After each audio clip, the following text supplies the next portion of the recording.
Check it. Buckshot. So what you got? Me? Appendix. Blam. It took it out of my body. What? Mm-hmm.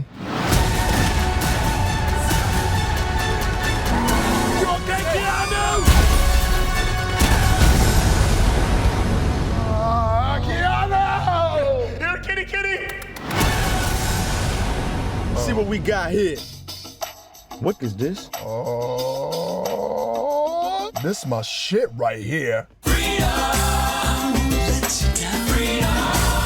All right, man. I wanted to know, like, something after coming on something that's a straight drama from Compton. Right. How was it finding the tone for this one? Because part of the comedy that you have to play it straight, while the other guys sort of bounce around and be crazy. So how was sort of finding the tone for this one?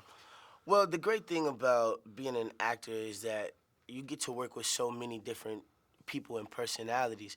But my job in general is to make my director's vision come to life. And Peter Atencio is a guy who worked with Keegan and Jordan a lot already. So they already had kind of a camaraderie going. And they also had time to be able to tell me what they really, really wanted out of the character. So even though I was in a drama state of mind, technically, I was still using a lot of comedic timing in it. And we were just able to communicate really, really well because they already have such a good vibe that as a new guy, me and Daryl Britt Gibson and all these people that haven't worked with them, we just really got the attention that we needed to be able to make that transition. So put me into the place where you got to the set on the sides and you're shooting the George Michael scene in the van. How'd you guys get through that? Because it's a hilarious scene. So you can't tell me you guys didn't break up while shooting that. Come on. So.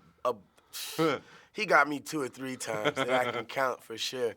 But I think we were shooting at night. And for those who don't know, like you shoot from sundown to sun up, you know, so it might have been like 4 in the morning and we're there like completely delirious and doing Billy Bob Thornton impressions through the takes and just really keeping the vibe up and the energy up between each other. And we were really just supporting each other through the whole thing, but in the process of it, it was just so funny. Yeah. You know what I mean? And these guys plays on screen like these guys are so great. All right, so I told you, how was it shooting in your hometown, New Orleans? How was shooting a big movie there? So it was incredible. It was incredible because I was actually living in LA at the time. So you got to go home. Right, I got to go home on per diem and just experience my city just a totally different way. On vacation. Right, and at the same time, it was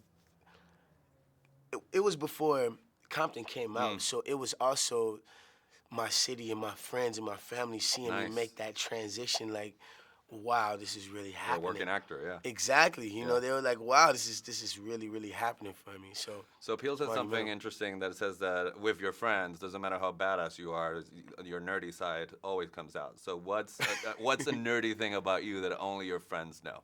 And that you feel comfortable sharing with the whole world right now? Or you don't agree with that statement, so you can get out of the question. I don't know if it's nerdy, but I'm a little anal about it. Like I don't really do the trash thing too well. So my friends know I have like a habit of cleaning up. Like they put dishes down in my apartment or something, and I'm like, you're like, it's not nerdy, but it says something about you. Yeah. So the other thing I wanted to ask you, there's this notion that after you come off a ride like Compton, that it was a success at the box office and critically, you get all sorts of doors open. Has that been true for you now that you've sort of gone through that process? Absolutely. But at the same time, opportunity only skips you to the front of the line because it's so many politics and logistics and things like that go into a movie. Like I might have killed my audition and they think I'm perfect for the role, but the person that they want to match me up with is 5'10". Like, I'm not that tall, you know, I can't make a 5'10" girl look short, you know what I mean? What are you talking about? Yeah, so, you know, they have so many different things that play into it, but I always tell people it's like baseball. Like, you have to individually execute, otherwise it's gonna be an error. You know, no matter how many times you've knocked it out of the park, you just gotta make sure you don't strike out. Well, you're still knocking it out of the park. All right. Thank you. You guys have a good day. All right, you have a good one too.